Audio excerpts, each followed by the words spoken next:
Retirement के बाद की जिंदगी की चिंता हर किसी को रहती है और खासकर असंगठित क्षेत्र के लोगों को तो और भी ये चिंता सताती रहती है। लेकिन 1 मई से गैर सरकारी और असंगठित क्षेत्र के लोगों की भी पेंशन की स्कीम का फायदा उठा सकते हैं। विलास पटले 66 साल के हैं और सालों से एक असंगठित क्षेत्र के कंपनी में काम करने के बावजूद उन्हें रिटायरमेंट के बाद दोबारा नौकरी करनी पड़ रही है। कारण है पेंशन के विकल्प का न होना।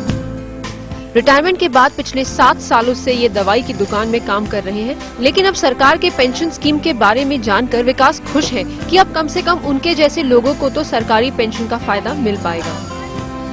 आगे का भविष्य सेफ रहेगा और कुछ ये करने का सवाल नहीं आएगा कि अपना आगे क्या होएगा। तो आफ्टर रिटायरमेंट हम लोग भी सरकारी गवर्नमेंट के जैसा शरण के जैसा खुशी से रह सकेंगे।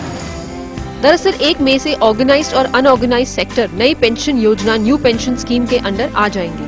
PFRDA के इस नए पेंशन स्कीम में सालाना 6,000 रुपए का न्यूनतम निवेश करके ग्राहक लाभ उठा सकते हैं। इस स्कीम में आप E, G या C जैसे 3 कैटेगरी में इन्वेस्ट कर सकेंगे। ये कैटेगरीज अपने रिस्क या जोखिम के हिसाब से बांटे गए हैं। High risk equities, low risk, government bond और मॉडरेट रिस्क ऑप्शन, ये तीनों विकल्प आप चुन सकते हैं इन स्कीम्स में निवेश करने के लिए।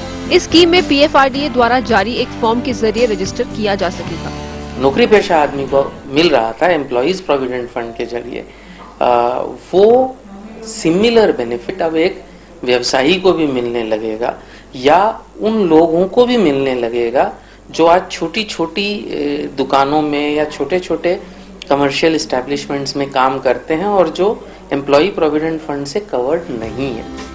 एक लंबे अरसे से PFRDA NPS को प्राइवेट और अनऑर्गेनाइज्ड सेक्टर को मुहैया करवाने की कोशिश कर रही थी।